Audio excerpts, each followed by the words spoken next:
সেই দিন জালিমরা তাদের দুই হাত কামড়িয়ে কামড়িয়ে আফসোস করবে, হায় হায় হায়, দুনিয়াতে যদি আমি রাসূলের পথ অনুসরণ করতাম তাহলে আমি বেঁচে যেতাম। ইয়া ওয়াইলাতা, হায় দুর্ভাগ্য আমার, লাম আত্তাখিয ফুলানান খলিলা, অমুককে যদি আমার বন্ধু না বানাতাম, অমুকের সাথে যদি আমি না চলতাম, অমুককে যদি আমার নেতা না বানাতাম। যারা পথভ্রষ্ট, গুমরা, তাগুত আর শয়তানের অনুসারী নেতৃত্বের অনুসরণ করবে, কিয়ামতের ময়দানে তারা এবং তাদের ভণ্ড নেতৃত্ব উভয়ে আফসোস করবে। তো আফসোস করার আগে দুনিয়াতে সময় থাকতে ভালো হয়ে যাওয়া ভালো না খারাপ? আরো জোরে বলেন, ভালো না খারাপ? এই জন্য আমরা সবাই আমাদের রক্ত, আমাদের ঘাম, শক্তি, সামর্থ্য, জান আর মাল দিয়ে লড়াই করব কার পথে? আরো জোরে বলেন, লড়াই করব কার পথে? জমিন কার? আরো জোরে বলেন, জমিন কার? এই জমিনে হুকুম চলবে কার? ইনিল হুকমু ইল্লা লিল্লাহ, আল্লাহ ছাড়া আর কারো হুকুম চলতে পারে না। আলা লাহুল খালকু ওয়াল আমর, সৃষ্টি যার, আইনও চলবে। আমরা এই জমিনে আল্লাহর আইন চাই কি চাই না?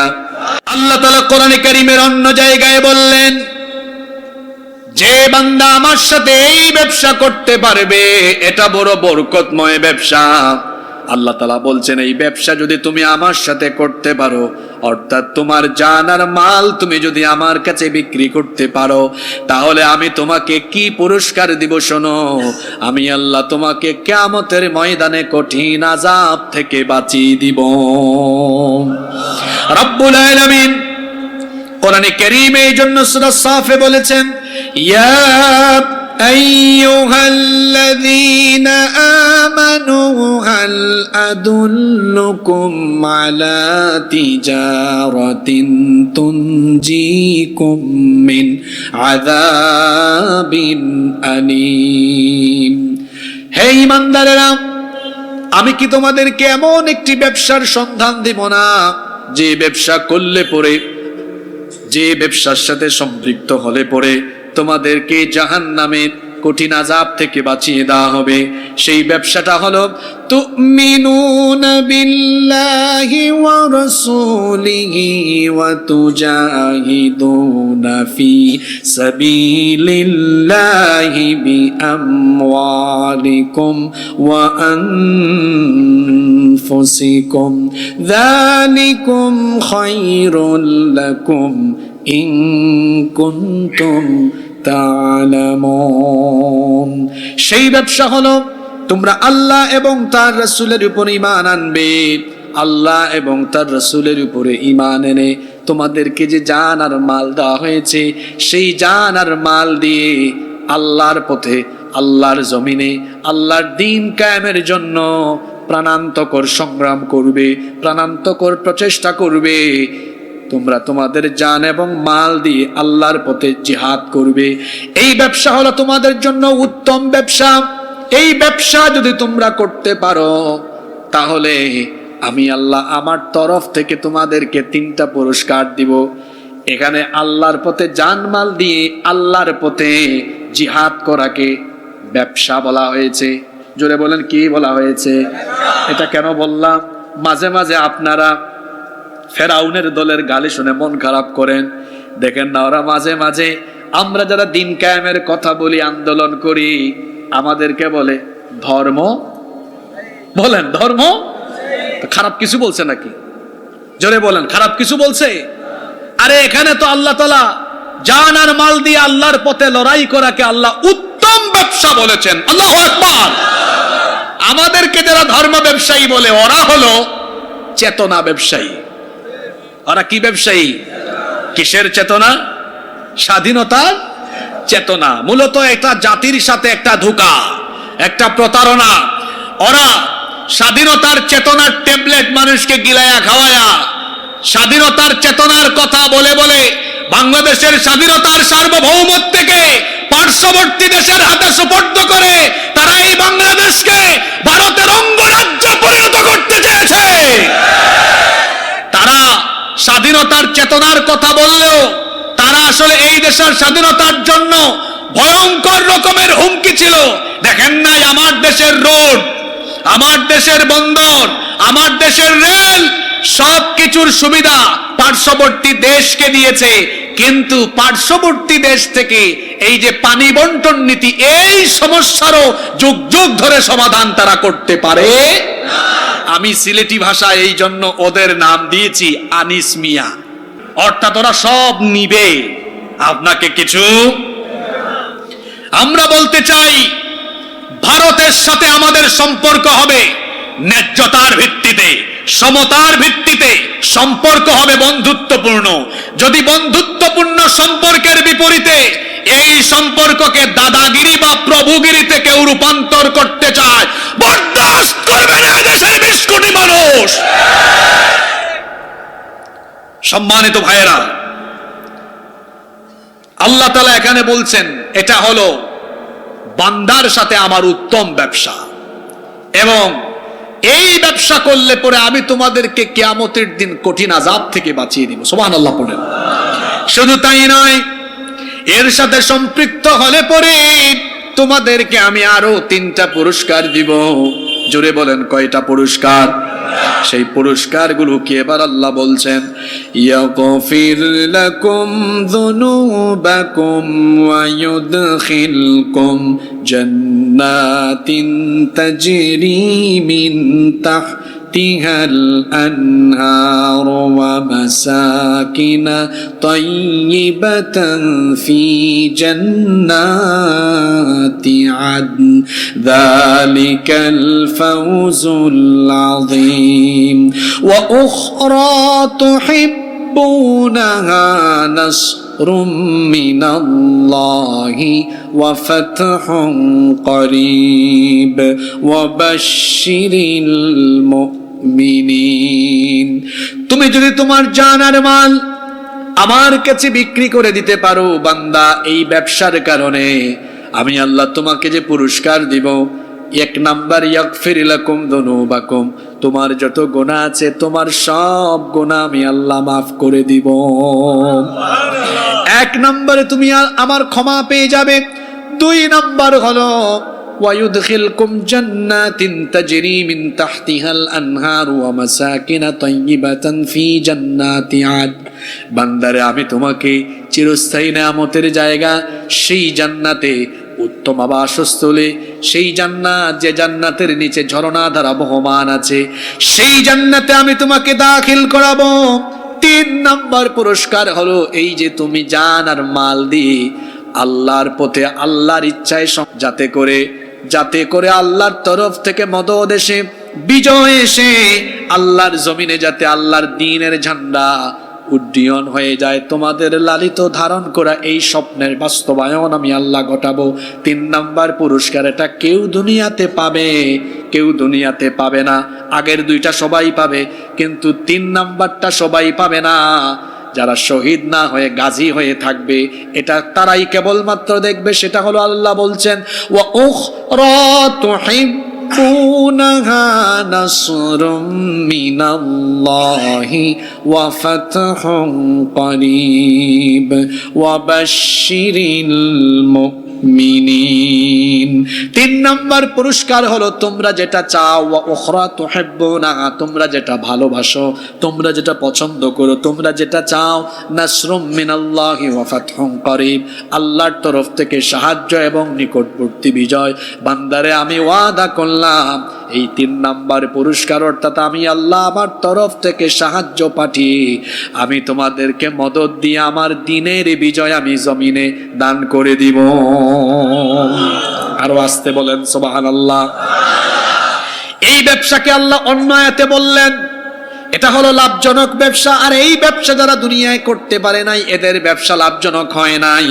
সূরা বাকারার 16 নম্বর আয়াতে আল্লাহ এদের কথা বলছেন, যে সকল মুনাফিকেরা এই ব্যবসা করতে পারেনি, অর্থাৎ জান আর মাল আল্লাহর ইচ্ছার কাছে সুপুর্দ করতে পারেনি, এদের ব্যবসা লাভজনক হয়নি।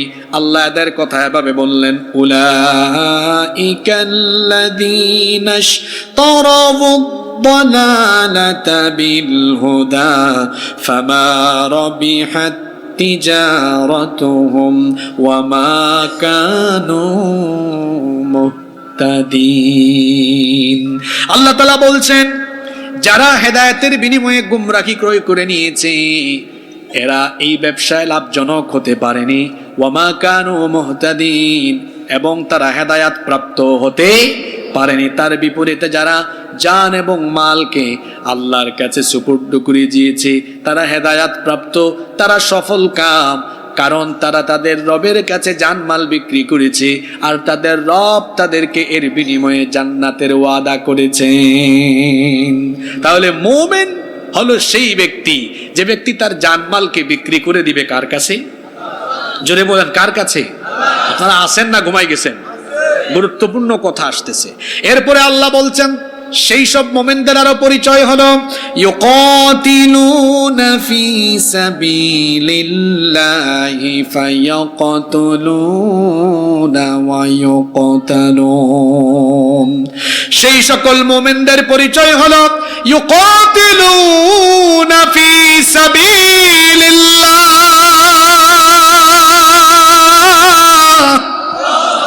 তারা লড়াই করে আল্লাহর পথে। সূরা নিসা এর ৭৪ নম্বর আয়াতে আল্লাহ বলছেন, ফালইউকাতিল ফি সাবিলিল্লাহিল্লাযীনা ইয়াশরুনাল হায়াতাদ দুনিয়া বিল আখিরাহ। যারা দুনিয়ার পরিবর্তে আখিরাতের জীবনকে ক্রয় করে নিয়েছে তাদের দায়িত্ব হলো তারা আল্লাহর পথে লড়াই করবে। মুমিনের পরিচয় হলো শক্তিশালী সবল ইমানদারের মতো বলবেন। মুমিনের দায়িত্ব হলো মুমিন লড়াই করবে কার পথে? আল্লাহ বলছেন সূরা নিসা এর ৭৬ নম্বর আয়াত, আল্লাযীনা আমানু ইউকাতিলুনা ফি সাবিলিল্লাহ। ইমানদার যারা আল্লাহর পথে লড়াই করে তারা, আর আল্লাহর পথে লড়াই করে যারা আল্লাহর প্রিয় হলো তারা। এজন্য আল্লাহ সূরা সাফের ৬১ নম্বর আয়াতে বলে দিলেন, ইন্নাল্লাহা ইউহিব্বুল্লাযীনা ইউকাতিলুনা ফি সাবিলিহি সাফফান কাআন্নাহুম বুনয়ানুম মারসুস। নিশ্চয়ই আল্লাহর পথে সীসা ঢালা প্রাচীরের মতো ঐক্যবদ্ধ হয়ে লড়াই করে যারা আল্লাহর প্রিয় বান্দা হলো তারা। এই যে ৪-৫টা আয়াত একসাথে তেলাওয়াত করলাম, আয়াতগুলোর সারমর্ম বুঝার চেষ্টা করেন। মুমিনের দায়িত্ব হলো মুমিন লড়াই করে কার পথে? ইমানদার যারা আল্লাহর পথে লড়াই করে তারা, আল্লাহর পথে লড়াই করে যারা আল্লাহর প্রিয় বান্দা হলো তারা। আর তার বিপরীতে নাফরমান যারা শয়তানের পথে লড়াই করে তারা। আল্লাহ তাআলা বলছেন দল হলো দুইটা, একটা হলো হিজবুল্লাহ আল্লাহর দল। পৃথিবীতে দল হলো কয়টা? মৌলিকভাবে পৃথিবীতে দল হলো কয়টা? একটু পরে বলবেন আপনারা কোন দলে আছেন, মিলায় নিবেন। পৃথিবীতে দল হলো কয়টা? এক দল লড়াই করে আল্লাহর পথে, আরেক দলের কথা আল্লাহ বলছেন ওয়াল্লাযীনা কাফারু ইউকাতিলুনা ফি সাবিলিত তাগুত।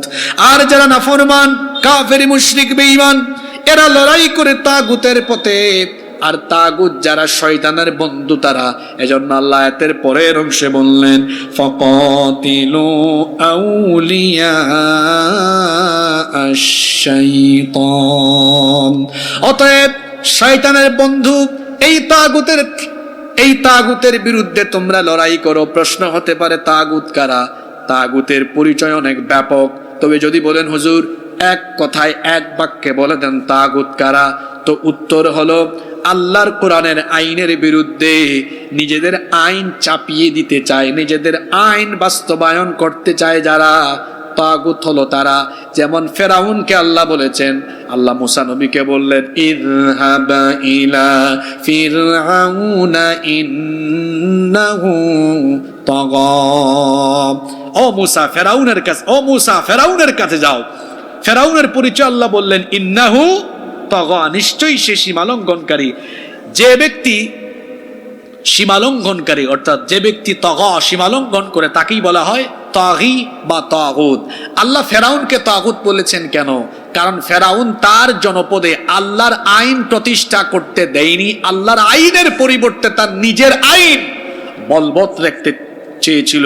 পৃথিবী থেকে ফেরাউন বিদায় হলো, এখনো আমাদের চোখের সামনে পরিদৃশ্যমান বহু ফেরাউন আছে যারা মসজিদে আল্লাহর আইন চাইলেও সমাজ এবং রাষ্ট্রে আল্লাহর আইন তারা চায় না।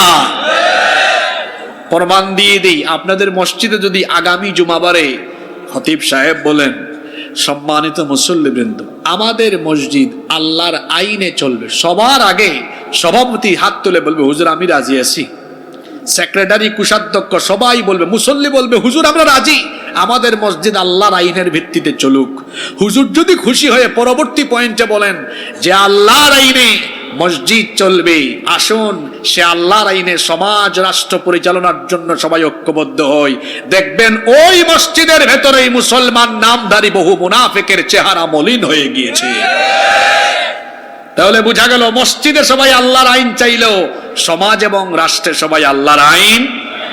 5 তারিখে ফেরাউনদের পতনের পর বেশি দিন এখনো হয় নাই, আমার দেশের এক বৃহৎ রাজনৈতিক দলের গুরুত্বপূর্ণ ব্যক্তির বক্তব্য শুনলাম, পত্রিকায় হেডিং হয়ে আসলো, আমরা শরিয়া আইনে বিশ্বাস করি না। আপনি বাংলাদেশের মানুষের সেন্টিমেন্ট এখনো বুঝতে পারেননি। এই দেশে রাজনীতি করতে হলে এদেশের মুসলমানদের আবেগ অনুভূতিকে মূল্যায়ন করে রাজনীতি করতে হবে। আপনার মাথা খারাপ হয়ে গিয়েছে, আপনি দেশের মানুষের পালস এখনো বুঝতে পারেননি, মানুষের সেন্টিমেন্ট বুঝে আপনি কথা বলতে পারেন না। পাগলের প্রলাপ করবেন না। তাহলে বলছিলাম আল্লাহর আইন মসজিদে সবাই চাইলেও সমাজ এবং রাষ্ট্রে আল্লাহর আইন অনেকেই, জোরে বলেন অনেকেই, যারা আল্লাহর আইন সমাজে চায় না এদের পরিচয় হলো এরা তাগুত। জোরে বলেন এরা কারা? জোরে বলেন এরা কারা? এখন ঈমান আনতে হলে আগে তাগুতকে তালাক দিতে হবে। জোরে বলেন তো কি দিতে হবে? তালাক মানে কি? কাটাপ, সম্পর্ক। সম্পর্ক আমি কি এটা বানায় বললাম? আমি তো প্রতিটি কথা বলার সাথে সাথে আয়াত বলছি, সূরা নাম্বার আয়াত নাম্বার বলছি, বাড়ি গিয়ে মিলায় ফেলবেন। আপনি যদি ইমানদার হতে চান তাহলে তাগুতকে তালাক দিতে হবে, তার সাথে সম্পর্ক কাটাপ করে দিতে হবে, তার সাথে সম্পর্ক ছিন্ন করতে হবে। কোরআনে কারীমের 2 নম্বর সূরা সূরাতুল বাকারা এর 256 নম্বর আয়াত থেকে আল্লাহ বলছেন, ফামান ইয়াকফুর বিত-তাগুতি ওয়া ইউমিন বিল্লাহি ফাকাদ ইসতামসাকা বিল উরওয়াতিল ওয়াসকা লা ইনফিসামা লাহা ওয়াল্লাহু সামিউন আলীম। যে ব্যক্তি তাগুতের সাথে কুফরি করবে, তাগুতকে অস্বীকার করবে, তাগুত থেকে মুখ ফিরিয়ে নিবে, তাগুতের সাথে সম্পর্ক ছিন্ন করবে, এরপরে আল্লাহর উপর ঈমান আনবে, ওই ব্যক্তি এমন এক মজবুত রশি আঁকড়ে ধরল যা কখনো ছিন্ন হবার নয়। আর যে ব্যক্তি তাগুতের সাথে সম্পর্ক ছিন্ন করে এরপরে ঈমানের ঘোষণা দিবে, যারা আল্লাহর ওলি হলো তারা, কি বললাম? আল্লাহর।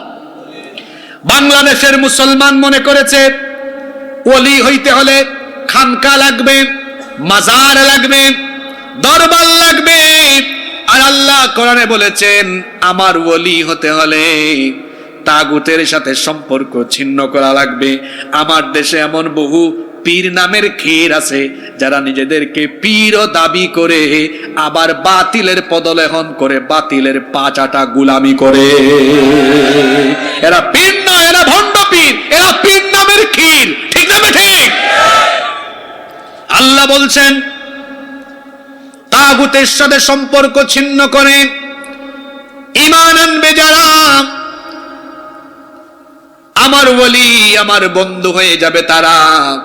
আর আমার বন্ধু হবে যারা অন্ধকার থেকে আলো অর্থাৎ কুফরি থেকে জান্নাতের পথে পরিচালিত হবে তারা। দেখুন আল্লাহ পরের আয়াতে কি বললেন, আল্লাহু ওয়ালিয়ুল্লাযীনা আমানু ইউখরিজুহুম মিনায-যুলুমাতি ইলান-নূর। যাদের অভিভাবক এবং বন্ধু হলেন আল্লাহ, সেই সকল ঈমানদারদেরকে আল্লাহ তাআলা অন্ধকার থেকে আলোর দিকে নিয়ে আসবেন। ওয়াল্লাযীনা কাফারু আউলিয়াউহুমুত তাগুত ইউখরিজুনাহুম মিনান নূরি ইলায-যুলুমাত উলাইকা আসহাবুন নারি হুম ফিহা খালিদুন। আর যারা নাফরমান, যারা কাফের, এরা হলো তাগুতের বন্ধু যারা আলো থেকে হেদায়েতে থাকলেও গুমরাহির পথে চলে যাবে তারা, অন্ধকার পথে চলে যাবে তারা। তাহলে এই দুইটা আয়াত আমাদেরকে কি শিক্ষা দিল? যারা তাগুতের পথে থাকবে এরা শয়তানের বন্ধু তারা, তাগুতের অনুসারী যারা। জোরে বলেন তো, শয়তানের বন্ধু কারা? তাগুত কারা? আল্লাহর আইন সমাজে প্রতিষ্ঠা হোক এটা চায় না যারা। জোরে বলেন কি তারা? তাগুতের সাথে থাকবে যারা, শয়তানের অনুসারী তারা। তাহলে যারা সমাজে আল্লাহর আইনের বাস্তবায়ন চায় না, এই সকল তাগুতের সাথে সম্পর্ক আমাদের রাখা যাবে? জোরে বলেন রাখা যাবে? তাহলে আমরা কাদের সাথে থাকবো, কাদের সাথে চলবো? ওই যে আল্লাহ আগের আয়াতে বলে দিয়েছেন, যে আয়াতটা একটু আগে বললাম, সীসা ঢালা প্রাচীরের মতো ঐক্যবদ্ধ হয়ে আমার পথে লড়াই করে আমার জমিনে আমার দ্বীনকে বাস্তবায়ন করবে যারা, প্রত্যেকের ঈমানদার হলো তারা। সেই সকল ঈমানদারদের সাথে আমাদের সম্পর্ক আছে না নাই? বুঝে শুনে বলতেছেন তো? আছে। আমার দিকে তাকান এবার, গুরুত্বপূর্ণ আয়াত এটা। কোরআনে কারীমের যত সেনসিটিভ আয়াত আছে তার মধ্যে একটা সেনসিটিভ আয়াত এখন আমি পড়ব। যারা এই পৃথিবীতে তাগুতের সাথে সম্পর্ক স্থাপন করে, তাগুতকে তার নেতা বানিয়ে তারপরে তাগুতের সাথে চলছে, এর পরিণতি কত ভয়াবহ শোনেন। কোরআনে কারীমের 25 নম্বর সূরা ফুরকানের 27 নম্বর আয়াত থেকে আল্লাহ বলছেন, ওয়া ইয়াউমা الظالم على يديه يقول يا ليتني اتخذت مع الرسول سبيلا। সেই দিন জালিমরা তাদের দুই হাত কামড়িয়ে আফসোস করবে, হায় হায় হায়, দুনিয়াতে যদি আমি রাসূলের পথ অনুসরণ করতাম তাহলে আমি বেঁচে যেতাম। ইয়া ওয়াইলাতা, হায় দুর্ভাগ্য আমার, লাম আত্তাখিদ ফুলানান খলিলা, অমুককে যদি আমার বন্ধু না বানাতাম, অমুকের সাথে যদি আমি না চলতাম, অমুককে যদি আমার নেতা না বানাতাম। যারা পথভ্রষ্ট, গুমরাহ, তাগুত আর শয়তানের অনুসারী নেতৃত্বের অনুসরণ করবে, কিয়ামতের ময়দানে তারা এবং তাদের ভণ্ড নেতৃত্ব উভয়ে আফসোস করবে। তো আফসোস করার আগে দুনিয়াতে সময় থাকতে ভালো হয়ে যাওয়া ভালো না খারাপ? আরো জোরে বলেন, ভালো না খারাপ? এই জন্য আমরা সবাই আমাদের রক্ত, আমাদের ঘাম, শক্তি, সামর্থ্য, জান আর মাল দিয়ে লড়াই করব কার পথে? আরো জোরে বলেন, লড়াই করব কার পথে? জমিন কার? আরো জোরে বলেন, জমিন কার? এই জমিনে হুকুম চলবে কার? ইনিল হুকমু ইল্লা লিল্লাহ, আল্লাহ ছাড়া আর কারো হুকুম চলতে পারে না। আলা লাহুল খালকু ওয়াল আমর, সৃষ্টি যার, আইনও চলবে। আমরা এই জমিনে আল্লাহর আইন চাই কি চাই না? আমরা তো স্বাধীনতার পর থেকে আর 2024 সাল চলছে, এই 54 বছর ধরে আমরা দেখছি মানুষের তৈরি করা আইন দিয়ে বাংলাদেশ চলছে। এজন্য দেখা যায় চুরি ডাকাতি দিন দিন বাড়ছে, মানুষের ভাগ্য বদলায় না। যদিও মানুষের ভাগ্য বদলানোর কথা বলে মানুষের থেকে তারা ভোট নেয়, কিন্তু দেখা যায় ক্ষমতা পাওয়ার পরে মানুষের ভাগ্য বদলে না, তাদের চেহারা সুরত বদলে, জামা কাপড় বদলে, মোবাইল বদলে, গাড়ি বদলায়, বাড়ি বদলায়, মানুষের ভাগ্য আর বদলায় না। এই দেশের মানুষের ভাগ্য বদলাতে হলে মানুষের তৈরি করা আইনের পরিবর্তে এই দেশে আল্লাহর কোরআনের আইনের বাস্তবায়ন করার জন্য কোরআনওয়ালা লোকদের হাতে বাংলাদেশের দায়িত্ব সুবর্ত করতে হবে। আজ আজ আমার বাংলাদেশ যখন এই পথেই এগিয়ে যাচ্ছে, আজ আমার বাংলাদেশ যখন এই পথেই এগিয়ে যাচ্ছে, ঠিক তখন পাশের দেশের ঘুম হারাম হয়ে গিয়েছে। আপনারা আসেন না ঘুমাই গেছেন? পাশের দেশের ঘুম হারাম হয়ে গিয়েছে। 5ই আগস্টের পর থেকে নিয়ে তারা যখন তাদের লাইসেন্সকৃত, তাদের নিয়োগ করা সেবাদাসদেরকে তারা হারিয়েছে, এরপর থেকে তারা এক প্রকার মাতাল হয়ে গিয়েছে।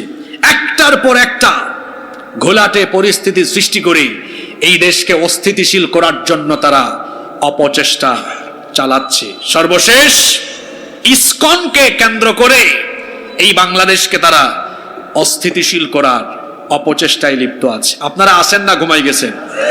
আজকে কমিটি একটা দারুণ বাজে কাজ করেছে। এই গুরুত্বপূর্ণ কথা শোনার জন্য মানুষের গভীর মনোযোগ দরকার ছিল। আমি 8:30 আসছি, তারা উঠাইতে আমার 11টার কিছুক্ষণ আগে উঠাইছে। আমাকে 10টার আগে উঠাইতে পারতো। এই কথাগুলো একদম গভীর মনোযোগের টাইমে আপনাদেরকে বলা দরকার ছিল। মনোযোগ আছে আপনাদের? ঘুমটুম ভাঙাইয়া এই কথাগুলো বলি দেখে আমরা আল্লাহর নামে, আল্লাহর বড়ত্ব ঘোষণা করে আমরা জুড়ে 3টা তাকবীর দিই, মানুষের ঘুম ভেঙে যাক। নারায়ে তাকবীর। ব্যাটারি ফিউজ হয়ে গেল নাকি? নারায়ে তাকবীর। কি দুর্বল মানুষের সামনে বসছি আমি, বলছি না দুর্বল মুসলমান আমি দেখতে পারি না। নারায়ে তাকবীর। ঘুম ভাঙছে।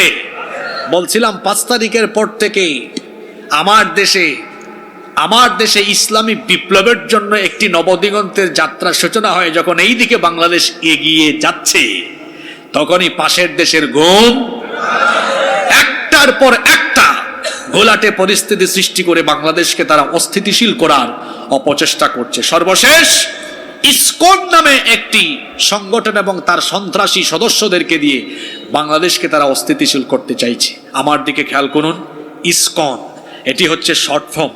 এর পুরা নাম হচ্ছে international society for Krishna consciousness, বাংলায় যাকে বলা হয় আন্তর্জাতিক কৃষ্ণ ভাবনামৃত সংঘ। এটি একটি উগ্রবাদী সংগঠন, যদিও তারা বলে এটা হিন্দু ধর্মের একটি ধর্মীয় সংগঠন, কিন্তু মূলত এটি হিন্দু লেবাসধারী একটি ইহুদি সংগঠন। এটা ইহুদিদের দ্বারা নিয়ন্ত্রিত। এই সংগঠনটির সদর দপ্তর পাশের দেশ ভারতের পশ্চিমবঙ্গের নদিয়া জেলার মায়াপুরে। কিন্তু আশ্চর্যের ব্যাপার হলো, এই সংগঠন যে প্রতিষ্ঠা করেছে, এই সংগঠনের প্রতিষ্ঠাতার নাম হলো অভয় চরণারবিন্দ ভক্তি বেদান্ত স্বামী প্রভুপাদ। কি লম্বা নাম তার! ওই যে তার নামে যে প্রভুপাদ আছে, এই প্রভুপাদের পাদ বাদ দিয়ে প্রভুটা তার অনুসারীদের অনেকে এই নামটা ওখান থেকে নিয়ে তার দিকে নিসবত করেছে। ওই যে এক সন্ত্রাসীকে ধরলো রাষ্ট্রদ্রোহী, তার নামেও দেখবেন আছে চিন্ময় প্রভু। এইভাবে তার অনুসারীদের নামের শেষে অনেকেরই প্রভু থাকে, ওই নিসবতটা ওইদিকে করে আর কি। এটার প্রতিষ্ঠাতা জিনিস এই যে অভয় চরণারবিন্দ ভক্তি বেদান্ত স্বামী প্রভুপাদ, ওই প্রভুপাদের পাদ কেটে দিয়েছে, প্রভুটা ওরা নিয়ে গেছে, এরকম ধার করে করে জোড়া লাগাইছে আর কি। এই লোক যে এই সংগঠনের ফাউন্ডার, সে কোনো হিন্দু শিক্ষালয়ে পড়াশোনা করেনি। সে পড়াশোনা করেছে মার্কিন যুক্তরাষ্ট্রের নিউ ইয়র্কে এই সংগঠনটি প্রতিষ্ঠা হয়, আর সে খ্রিস্টানদের চার্চে পড়াশোনা করেছে। আশ্চর্য কথা, বলা হয় এটা হিন্দুদের ধর্মীয় সংগঠন, কিন্তু সংগঠনের প্রতিষ্ঠাতা পড়াশোনা করেছে খ্রিস্টানের চার্চে। এই সংগঠনের মূল চেতনা হলো পৃথিবীকে মুসলমান মুক্ত করো। পৃথিবীকে কি মুক্ত করো? মুসলমান মুক্ত করো, অর্থাৎ ধরে ধরে ধরে ধরে মুসলমান শেষ করো। এটা হলো তাদের চেতনা। এজন্য দেখবেন এদের কাছে গু হত্যা মহাপাপ হলো, মানুষ হত্যা তাদের কাছে মহাপুণ্যের কাজ মনে হয়। এই যে আমার ভাই সাইফুল ইসলাম আলিফকে কুপিয়ে কুপিয়ে চট্টগ্রাম কোর্ট প্রাঙ্গণে, এই যে হাজারি গলিতে, তারা হাজারি গলিতে না, কুপিয়ে কুপিয়ে নির্মম ভাবে তারা হত্যা করলো। তারা ভেবেছে কি পড়তি, হ্যাঁ, তারা ভেবেছে পাশের দেশে তারা যেভাবে গুন্ডামি করে তারা টিকে গিয়েছে, এখানে এরকম টিকে যাবে। আমি ইসকনের সন্ত্রাসীদেরকে বলছি, এটা ভারতের গুজরাট নয়, এটা সিকিম নয়, এটা হায়দ্রাবাদ আর কাশ্মীর নয়, এটা 56,000 বর্গ মাইলে থাকা 14 কোটি মুসলমানের বাংলাদেশ। এই বাংলাদেশে আরএসএস এর গুন্ডামি বাস্তবায়নের চেষ্টা করা হলে আর সন্ত্রাসী কার্যক্রম অব্যাহত রাখার চেষ্টা করা হলে 14 কোটি মুসলমান দাঁত ভাঙা জবাব দিবে।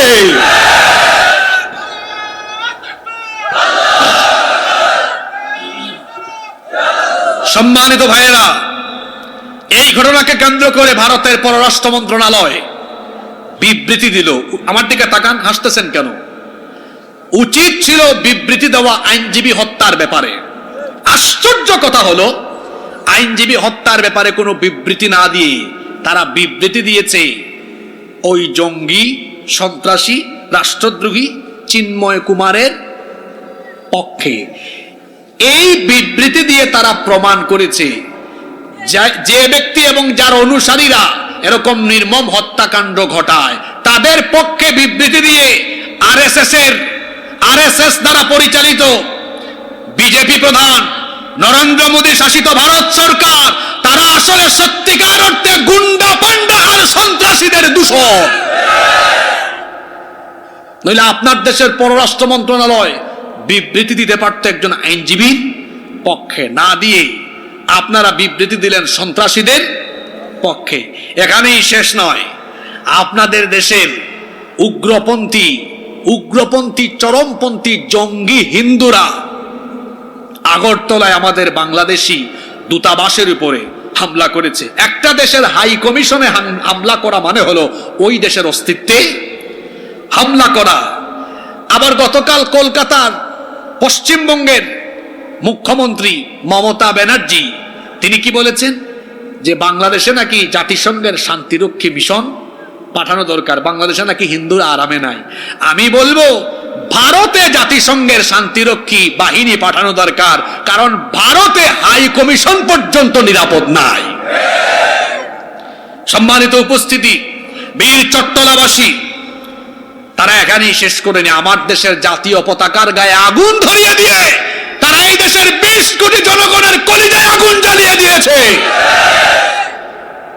তারপরে যশোরের বেনাপোল পেট্রোপোল সীমান্তে তাদের এক উগ্র বিজেপি নেতা গতকাল সমাবেশ করেছে।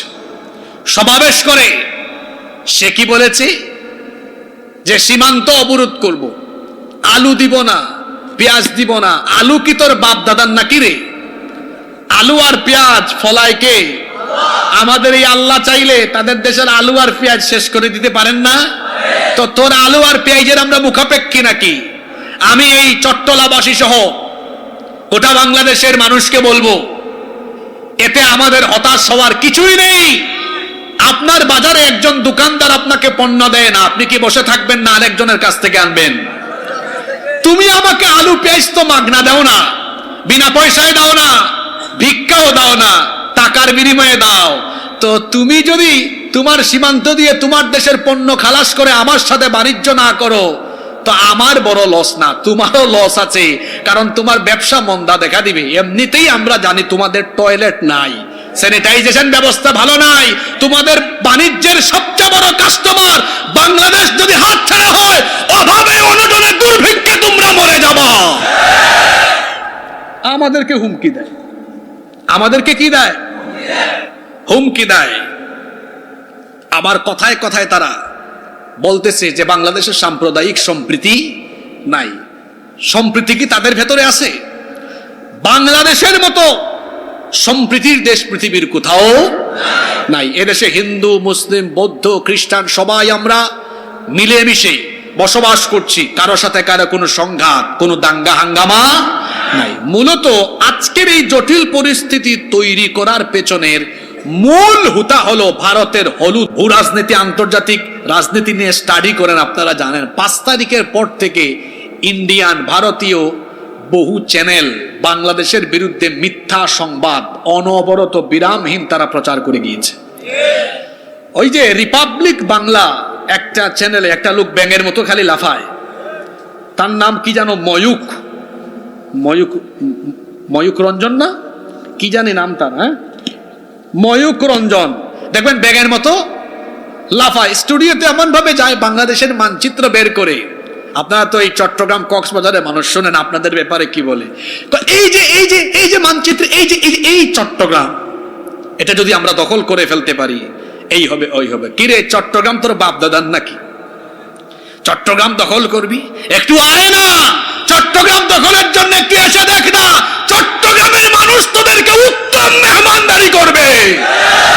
আমার দেশের মানচিত্রের দিকে কোন নজর দিয়ে আমার দেশের মানচিত্রকে খণ্ড বিখণ্ড করার অপচেষ্টা করা হলে তোমাদের মানচিত্র টুকরা টুকরা হয়ে যাবে।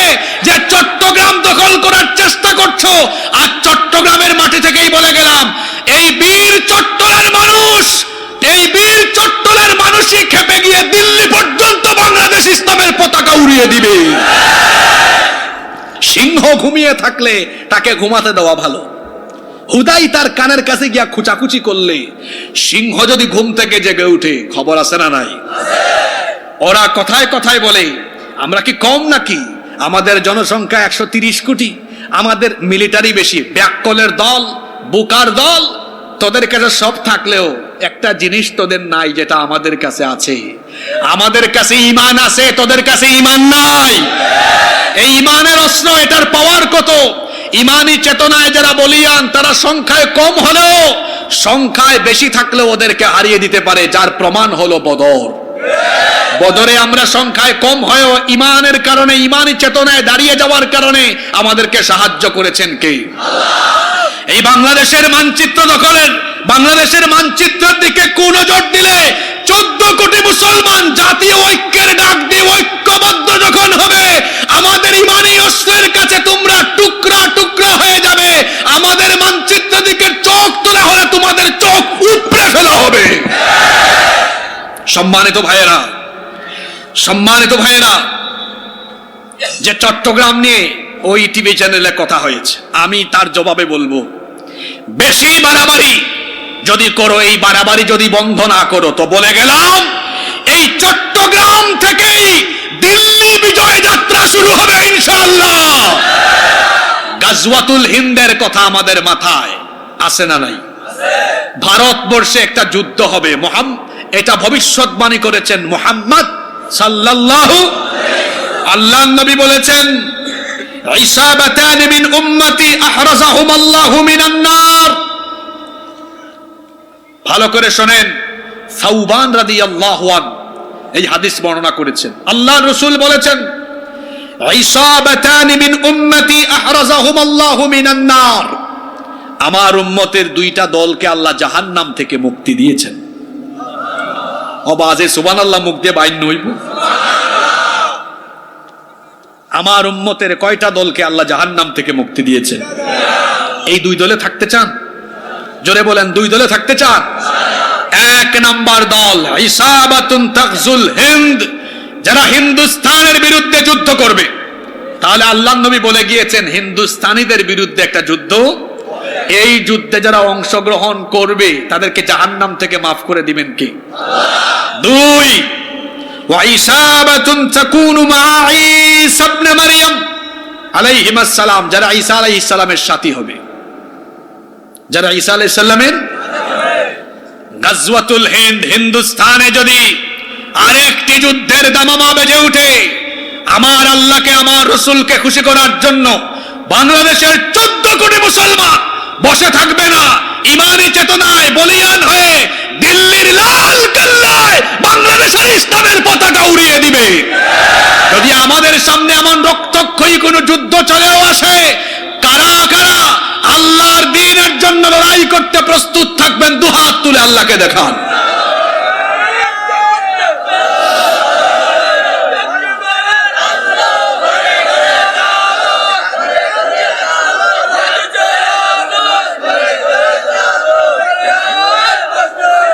আল্লাহ সবাইকে কবুল করেন, হাত নামান। ডক্টর ইউনূস সাহেবকে বলবো, খুব শীঘ্রই আপনি কাল বিলম্ব না করে জাতীয় ঐক্যের ডাক দেন। এই ব্যাপারে আমরা সবাই ঐক্যবদ্ধ, আমাদের এই দেশ রক্ষায় আমরা সবাই ঐক্যবদ্ধ। ইসকনকে নিয়ে আমার দেশের একটি রাজনৈতিক দলের গুরুত্বপূর্ণ ব্যক্তি, আমি নাম নিয়েই ফেললাম, বিএনপির মহাসচিব, আপনি বলেছেন ইসকনকে এখনই নিষিদ্ধ করার দরকার নেই। এই বাংলাদেশে রাজনীতি করতে হলে 90% মুসলমানের পালস বুঝতে হবে। এদেশের মুসলমান ছাত্র জনতা এই দেশে রাষ্ট্রীয়ভাবে ইসকনকে নিষিদ্ধ দেখতে চায়। আপনি দেশের মানুষের পালস বুঝতে না পারলে আপনি কি মনে করেছেন আগের ফেরাউনের বিরুদ্ধে আমরা কথা বলেছি, আর এখন যে কেউ দেশের বিরুদ্ধে, দেশের ব্যাপারে কথা না বললে আমরা তাকে ছেড়ে দিব? জনাব তারেক রহমানকে বলবো, আপনার এই মহাসচিবকে বলুন অচিরেই তিনি যেন তার এই বক্তব্য প্রত্যাহার করেন, কারণ ইসকন ইতিমধ্যে প্রমাণ করেছে তারা একটি সন্ত্রাসী সংগঠন। আমরা আইন শৃঙ্খলা বাহিনীকে বলবো, আমার ভাই সাইফুল ইসলাম আলিফকে যারা নির্মমভাবে কুপিয়ে হত্যা করেছে, এদেরকে দ্রুততার সাথে গ্রেফতার করে এরপরে দ্রুত ট্রাইব্যুনালে বিচার সম্পন্ন করে প্রত্যেক আসামিকে ফাঁসির কাস্টে ঝুলাতে হবে এবং রাষ্ট্রীয়ভাবে ইসকনকে অবশ্যই নিষিদ্ধ করতে হবে। সম্মানিত উপস্থিতি, ভারতীয় আগ্রাসন মোকাবেলায় আমাদেরকে ঐক্যবদ্ধ হতে হবে। আমরা কোন রক্তচক্ষুকে ভয় করি না। মুসলমান কখনো সংখ্যা দিয়ে বিজয়ী হয়নি, মুসলমান বিজয়ী হয়েছে তার ইমানি চেতনা আর আল্লাহর সাহায্য দিয়ে। ঠিক না বেঠিক? আর মুসলমান তো লড়াই করবে কার পথে? আর আল্লাহর পথে যে মুসলমান লড়াই করবে সেই মুমিনের ব্যাপারে আল্লাহ বলছেন, ওয়া মান ইউকাতিল ফি সাবিলিল্লাহি ফায়ুকতাল আও ইয়াগলিব ফাসাউফা নুতিহি আজরান আযীমা। যে ব্যক্তি আল্লাহর পথে লড়াই করে, আল্লাহর পথে নিহত হবে, অর্থাৎ শহীদ হবে কিংবা বিজয়ী হবে, শহীদ হোক আর গাজী হোক, উভয়কে যিনি পুরস্কৃত করবেন বীর পুরুষের মতো জবাব দিয়ে বলেন তো তিনি কে? একজন মুমিন যে আল্লাহর পথে লড়াই করে নিজের জীবন বিলিয়ে দিবে, তার পরিচয় সে হলো শহীদ। জোরে বলেন তার পরিচয় কি? আমরা যদি ক্ষুধাদ্রোহীদের বিরুদ্ধে লড়াই করে আমাদের জীবন হারিয়ে ফেলি, আমাদের হারানোর কিছুই নাই। আমার জাতীয় কবি বলেছেন, উহারা চাহুক দাসের জীবন, আমরা শহীদি দরজা চাই। নিত্য মৃত্যু ভিতরা, মোরা মৃত্যু কোথায় খুঁজে বেড়াই। আমরা মৃত্যুকে ভয় করি না, কারণ আমরা মৃত্যুর মাধ্যমে জান্নাতের নতুন জীবন তালাশ করি। ঠিক কিনা? আল্লাহর পথে যারা শহীদ হয়, শহীদের মর্যাদা, শহীদের সম্মান, শহীদের মর্যাদা আল্লাহর কাছে কম না বেশি? শোনেন একটা হাদিস আপনাদেরকে শোনাই। ইমাম তিরমিজি রাহিমাহুল্লাহ তার তিরমিজি শরীফের ভেতরে হাদিস এনেছেন। আল্লাহর নবী বলেছেন, লিশ-শাহীদি ইনদাল্লাহি সিত্তু খিসাল, আল্লাহর কাছে একজন শহীদের 6টা মর্যাদা, 6টা পুরস্কার রয়েছে। কথা বুঝে থাকলে বলেন তো, একজন শহীদের আল্লাহর কাছে কয়টা পুরস্কার? আস্তে বলবেন না, পুরুষের আওয়াজে বলেন, কয়টা পুরস্কার? 1 নাম্বার, ইউগফারু লাহু ফি আউয়ালি দাফাতিন ওয়া ইয়ারা মাকআদুহু মিনাল জান্নাহ। 1 নাম্বার পুরস্কার হলো, কোন ব্যক্তি যখন আল্লাহর পথে শহীদ হয়, তার শরীর থেকে যখন প্রথম রক্তের ফোঁটা ঝরে পড়ে, প্রথম রক্তের ফোঁটা মাটিতে পড়ার আগে আল্লাহ তার সব গুনাহ মাফ করে দেন। এবং সকাল সন্ধ্যায় তার শহীদ হওয়ার পরে তাকে তার এবং শহীদ হওয়ার পরে ওয়ায়ারা মাকআদুহু মিনাল জান্নাহ, শহীদ হওয়ার সাথে সাথে সে যখন শহীদ হয় তখনই তার বাসস্থান জান্নাত তাকে দেখিয়ে দেওয়া হয়। এজন্য তো অন্য হাদিসে এসেছে, শহীদের মৃত্যুর ভেতরে তেমন বেশি কোনো যন্ত্রণা। আপনি দেখলে দেখবেন ফাঁসিতে ঝুলিয়ে কিংবা ক্ষত বিক্ষত করে কুপিয়ে কুপিয়ে বা নির্মম ভাবে তাকে হত্যা করা হয়েছে।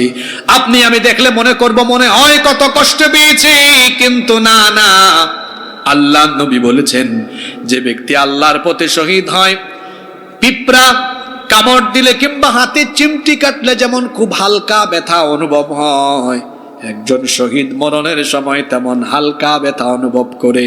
একটি বাচ্চা, তার যখন ক্ষুধা লাগে দুধ পানের জন্য, সে যখন কান্না করে আর তার মা এসে যখন তাকে বুকে নিয়ে বুকের দুধ পান করায়, সেই বাচ্চা যখন বুকের দুধ পান করতে করতে আরাম করে ঘুমিয়ে যায়, একজন শহীদ যখন আল্লাহর পথে জীবন দেয়, ফেরেশতা তার সামনে এসে যখন জান্নাতের দৃশ্য তুলে ধরে, শহীদ তখন আল্লাহর জান্নাত দেখতে দেখতে দেখতে দেখতে হাসতে হাসতে সে চিরতরে দুনিয়া থেকে বিদায় নিয়ে নেয়। আল্লাহ এমন মৌত আমাদেরকে নসিব করে দেন, বলেন আমিন। তাহলে শহীদের জন্য 1 নম্বর পুরস্কার হলো, শহীদের প্রথম রক্তের ফোঁটা মাটিতে পড়ার আগে তাকে মাফ করে দিবেন এবং জান্নাতের বাসিন্দা করে দিবেন কে? 2 নম্বর, ওয়ায়ুজারু মিন আযাবিল কবর, শহীদের কবরে কোনো আযাব নাই, শহীদকে আল্লাহ তাআলা কবরের আযাব থেকে বাঁচিয়ে দিবেন, পড়েন সুবহানাল্লাহ। 3 নম্বর, ওয়ায়ামানু মিনাল ফাযাইল আকবার, কিয়ামতের দিন যখন সবাই ভীত বিহব্বল থাকবে, সবাই যখন ভয় ভীতির মধ্যে থাকবে, শহীদের অন্তরে কোনো ভয় ভীতি থাকবে না, তার ভয় ভীতি যিনি দূর করে দিবেন, গলার আওয়াজ বড় করে সবাই বলেন তিনি কে? 4 নম্বর, ওয়ায়ুদাউ আলা রাসিহি তাজুল ওয়াকার লিয়াকুতুহু মিনহা খায়রুম মিনাদ দুনিয়া ওয়া মা ফিহা। 4 নম্বর পুরস্কার হলো ইয়াকুত পাথরের তৈরি মুকুট শহীদের মাথার মধ্যে কিয়ামতের দিন আল্লাহ পরিধান করাবেন।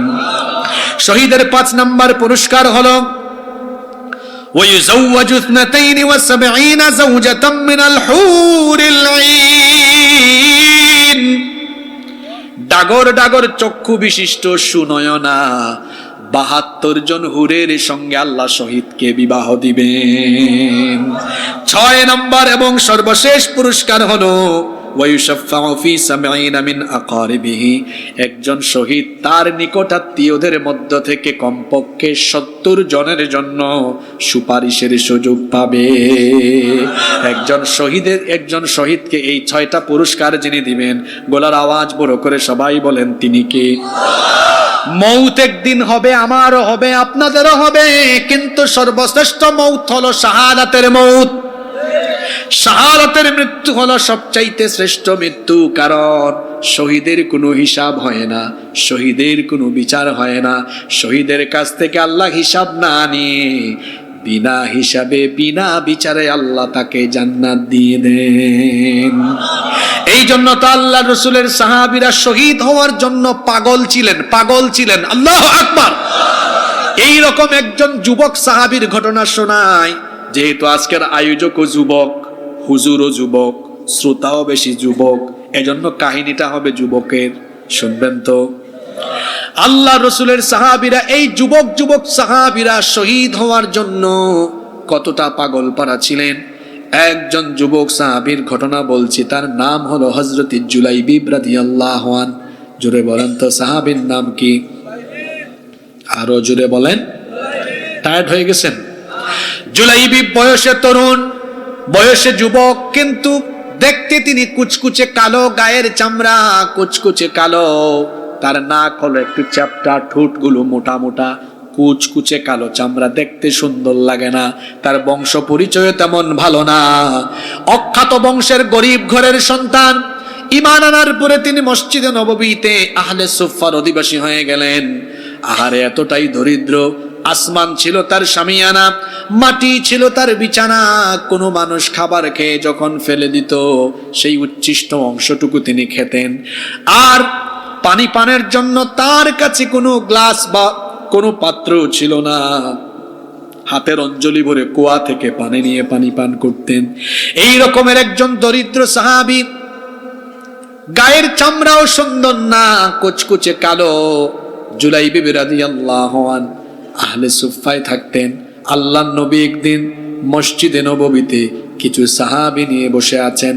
এমন সময় জুলাইবিব রাদিয়াল্লাহু আনহু নবীজির পাশ দিয়ে অতিক্রম করছেন। নবীজি বললেন, ও আমার সাহাবীরা, এই যে হেঁটে যায়, তোমরা কি তাকে চিনো নাকি? সাহাবীরা বললেন, না, তাকে তো আমরা চিনি না। রাসূলের নেতৃত্বের গুণাবলী অর্জনের একটা অন্যতম কোয়ালিটি হলো, একজন সর্বনিম্ন পর্যায়ের কর্মীর খোঁজ ও নেতা রাখবেন। রাসূল তাই ছিলেন। বললেন, তোমরা তাকে না চিনলে কি হবে, আমি তাকে চিনি, সে হলো আমার অত্যন্ত প্রিয় সাহাবী জুলাইবিব। আল্লাহু আকবার। রাসূল ডাক দিলেন, বললেন, ইয়া জুলাইবিব, হে জুলাইবিব, আলা তাতাজাওয়াজ, তুমি কি বিয়ে করবে না? জুলাইবিব বললেন, ইয়া রাসূলুল্লাহ, আমরা বলি সাল্লাল্লাহু আলাইহি ওয়াসাল্লাম, আমার মতো কুচকুচে কালো আর গরিব মানুষের কাছে কে তার মেয়ে বিয়ে দিবে? আমি আখিরাতের অপেক্ষায় আছি, হয়তো কেউ আমার কাছে তার মেয়ে বিয়ে দিবে না। এই কথা বলে তিনি চলে গেলেন। দ্বিতীয় দিন নবীজি একই রকমের প্রশ্ন করলেন, জুলাইবিব একই রকমের উত্তর দিলেন। তৃতীয় দিন নবীজি জুলাইবিবকে ডেকে একই প্রশ্ন করলেন, তিনিও একই রকমের উত্তর দিলেন। খেয়াল করুন, তৃতীয় দিন নবীজি বললেন, জুলাইবিব আমার কাছে আসো, মদিনার আমার আনসারী অমুক সাহাবীর বাড়িতে যাও। আমার এই সাহাবী বড় ধর্নাঢ্য ব্যক্তি, তাদের ঘরে একটি সুন্দরী কন্যা আছে, তাদের সুন্দরী মেয়ে আছে, তুমি ওই বাড়িতে যাও, গিয়ে আমার সাহাবীকে বলো আল্লাহর রাসূল বিবাহের পয়গাম দিয়ে পাঠিয়েছেন যেন তাদের মেয়েকে তোমার সাথে বিয়ে দেয়। আল্লাহু আকবার।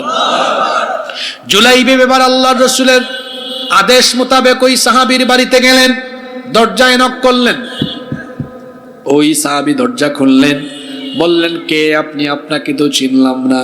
তিনি বললেন, আমি জুলাইবিব, আমাকে পাঠিয়েছেন মুহাম্মাদুর রাসূলুল্লাহ সাল্লাল্লাহু আলাইহি ওয়াসাল্লাম। এই কথা শোনা মাত্রই অত্যন্ত সম্মান করে ভালোবেসে ঘরে ঢুকালেন। বললেন, রাসূল কোনো পয়গাম দিয়ে পাঠিয়েছেন কিনা? তিনি বললেন, হ্যাঁ, আল্লাহর রাসূল আপনাদের ঘরে নাকি মেয়ে আছে, তার বিবাহের পয়গাম দিয়েছেন। এই কথা শুনে ওই আনসারী সাহাবী মনে মনে ভাবলেন, রাসূল হয়তো নিজে বিয়ে করার জন্য প্রস্তাব দিয়েছেন। তিনি বললেন, আমি খুব খুশি হয়েছি, আমার কোনো আপত্তি নাই, রাসূলের সাথে আমার মেয়েকে বিয়ে দিতে রাজি আছি। জুলাইবিব বললেন, না, আপনি ভুল বুঝেছেন, রাসূলের সাথে বিয়ে নয়, বিয়ে হলো কার সাথে? আমার সাথে। তিনি তখন অবাক হয়ে গেলেন, এত কুচকুচে কালো রঙের মানুষ, উস্কো খুস্কো চুল, ধুলাবালি যুক্ত চেহারা আর শরীরে এসেছেন, গায়ের জামা কাপড়ও ছেঁড়া, আর তিনি একজন ধনী সাহাবী। চিন্তা করলেন, এত সুন্দরী কন্যা এই গরিব আর কালো ছেলেটার কাছে কেমনে দিবেন? আবার রাসূল পাঠিয়েছেন বলে মুখের উপর কিছু বলতেও পারতেছেন না। বললেন, তুমি অপেক্ষা করো, ভেতরে গিয়ে আমার বিবির সাথে পরামর্শ করি, দেখবেন কোথাও কোনো বিয়ের পয়গাম আসলে পুরুষের চাইতে নারীদের ফটর ফটর একটু বেশি হয়। তিনি ভেতরে গেলেন, গিয়ে তার স্ত্রীকে বললেন, ঘটনা হলো এই। তার স্ত্রী আড়াল থেকে যখন জুলাইবিবকে দেখলেন, দেখে বললেন, অসম্ভব, এই রকম কুচকুচে কালো আর গরিব ছেলের সাথে আমাদের সুন্দরী মেয়েকে আমরা বিয়ে দিতে পারি না। ঘরের ভেতর থেকে বাপ আর মা দুইজনের কথা শুনে ফেলেছেন তাদের সুন্দরী মেয়ে। তিনি তখন বললেন, আমার বাবা আর আমার মা, এত বড় দুঃসাহস কি করে আপনাদের হলো, যেখানে আল্লাহর রাসূল বিবাহের পয়গাম দিয়ে পাঠিয়েছেন? আল্লাহর রাসূলের বিবাহের পয়গাম পাওয়ার পরে কিভাবে আল্লাহর রাসূলের প্রস্তাব ফিরিয়ে দিচ্ছেন? এত বড় দুঃসাহস কি করে হলো? তখন তার মা বাবা বললেন, সুন্দরী মেয়ে আমাদের, তুমি হয়তো আবেগের বসে কথা বলছো, একটু আড়াল থেকে ছেলেটাকে দেখো, দেখবা বিবাহের রুচি নষ্ট হয়ে যাবে। তাদের কন্যা তখন বললেন, আড়াল থেকে দেখার কোনো দরকার নাই, আমার রাসূল আমার জন্য যাকে ঠিক করেছেন দেখাশোনা ছাড়াই আমি সেই বিবাহে রাজি হয়ে গেলাম। বিবাহ হয়ে গেল। সুবহানাল্লাহ পড়েন। একটি ছেলে আর মেয়ের জন্য বিবাহের প্রথম রাত হলো সবচাইতে গুরুত্বপূর্ণ এবং আকাঙ্ক্ষার রাত। ফুল সজ্জা, বাসর সজ্জার রাতে যখন জুলাইবিব তার সুন্দরী স্ত্রীর কাছে গেলেন, এমন সময় দরজার বাহির থেকে আওয়াজ আসলো, আইনা জুনুদুল্লাহ, আল্লাহর সৈন্যরা কোথায়? রাসূল যুদ্ধের ডাক দিয়েছেন, জিহাদের ময়দানে ডাক পড়েছে, যুদ্ধে যাওয়া লাগবে। বর্ণনাকারী সাহাবী বলছেন, তীরের ধনুক থেকে, তীরের শলা থেকে যেমন ধনুক, তীরের ধনুক থেকে তীর যেমন দ্রুত গতিতে বের হয়ে যায়, জুলাইবিব তার স্ত্রীর কাছ থেকে এরকম দ্রুত তার সাথে তার স্ত্রীর থেকে বিদায় নিয়ে উলঙ্গ তরবারি হাতে নিয়ে জিহাদের ময়দানে গিয়ে তিনি লড়াই করতে করতে 7 জন কাফিরকে জাহান্নামে পাঠিয়ে তিনিও শহীদ হয়ে গেলেন। আল্লাহু আকবার। যুদ্ধ শেষ হয়ে গেল। আল্লাহ নবী জিহাদের ময়দানে, যুদ্ধের ময়দানে আসলেন। এসে বললেন, আমার যে সকল সাহাবীরা শহীদ হয়েছে তাদের লাশ একত্রিত করো। জুলাইবিব ছিলেন অখ্যাত বংশের অখ্যাত এক মানুষ, কেউ তাকে তেমন একটা চিনত না। আল্লাহর রসুলকে আল্লাহ জানিয়ে দিয়েছিলেন, রসুল আপনার জুলাইবিব এই যুদ্ধে শহীদ হয়ে গিয়েছে। আল্লাহর রসুল যখন সবগুলো লাশ দেখলেন এখানে জুলাইবিব নাই। সাহাবীদেরকে বললেন, সবার লাশই তো এনেছো, কিন্তু আমার হাবিবের লাশটা কোথায়? সাহাবীরা বললেন, আপনার হাবিব আবার কে? তাকে তো আমরা চিনলাম না। আল্লাহর নবী বললেন, আমার হাবিবকে তোমরা খুঁজে বের করার দরকার নাই, আমি রসুল আজকে নিজে আমার হাবিবকে বের করে তোমাদেরকে দেখাবো। আল্লাহু আকবার। আল্লাহর রসুল নিজেই এবার ময়দানে ছুটলেন। খুঁজতে খুঁজতে লক্ষ্য করলেন 7টি মরদেহের পাশে একটি নিথর দেহ পড়ে আছে। আল্লাহর নবী সেখানে গেলেন। মুখের উপরে প্রচন্ড রকমের ধুলাবালু ছিল।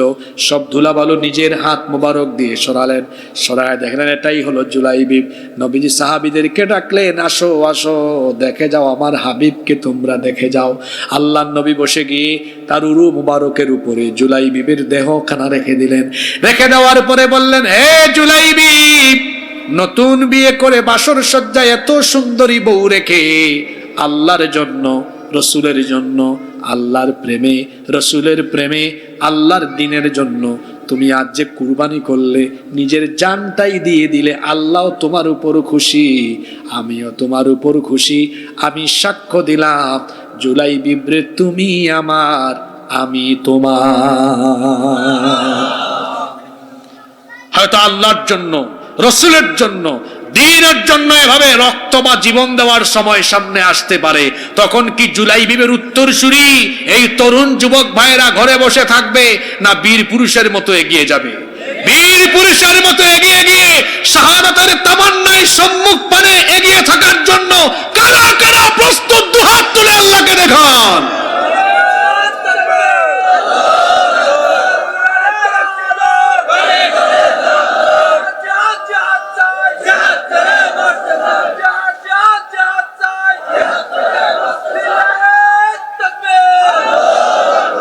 আল্লাহ সবাইকে কবুল করেন।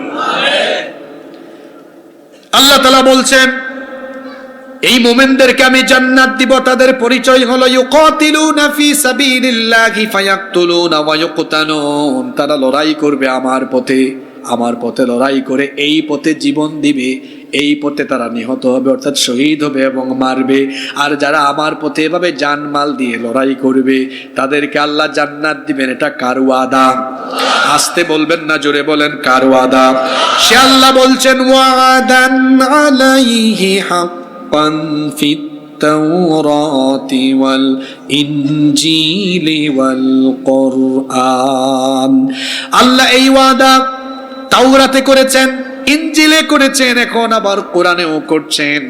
এরপরে আল্লাহ বলছেন, শোনো আমার ওয়াদাটা কেমন। ওয়ামান আউফা বিআহদিহি মিনাল্লাহ। আর নিজ ওয়াদা পূরণে আল্লাহর চাইতে উত্তম কেউ আর হতে পারে? ওয়ামান আসদাকু মিনাল্লাহি কিলা। আল্লাহর চাইতে অধিকতর সত্য কথা কে আর বলতে পারে? আল্লাহ বলছেন, আমার সাথে এই ব্যবসা করার সিদ্ধান্ত যারা নিয়েছো, অর্থাৎ যারা জানমাল আল্লাহর কাছে বিক্রি করার সিদ্ধান্ত নিয়ে ফেলেছো, তোমরা শোনো, ফাস্তাবশিরু বিবাইইকুমুল্লাযী বায়াতুম বি। এই বেচা কেনার সওদা করার জন্য যারা সিদ্ধান্ত নিয়েছো, তোমরা সুসংবাদ গ্রহণ করো, তোমরা সুসংবাদ গ্রহণ করো, কারণ এটা এমন সফলতা। ওয়াযালিকা হুয়াল ফাউজুল আযীম। এটাই হলো সবচেয়ে বড় এবং মহা সফলতা। সুবহানাল্লাহ পড়েন। তাহলে জান এবং মাল বিক্রি করে দিতে হবে কার কাছে? আল্লাহর পথে বিক্রি করে দিয়ে লড়াই হবে কার পথে? এই বাংলাদেশে আমরা আল্লাহর আইনের শাসন, কোরআনের শাসন দেখতে চাই কি চাই না?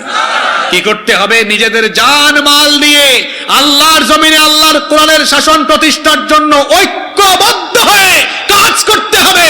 এজন্য বাংলাদেশ বাংলাদেশের একেবারে গ্রাম পর্যায় থেকে নিয়ে ইউনিয়ন থেকে নিয়ে উপজেলা, পৌরসভা, সিটি কর্পোরেশন, পার্লামেন্ট, সেক্রেটারিয়েট, বঙ্গভবনে সম্মিলিত প্রচেষ্টায় আমরা কুরআনওয়ালাদেরকে নিয়ে যাব ইনশাআল্লাহ। কারা কারা প্রস্তুত আল্লাহরে দেখান একটু। আল্লাহ সবাইকে কবুল করে। আলোর পথে 24 24 ঘন্টা শুধু ইসলাম প্রচার।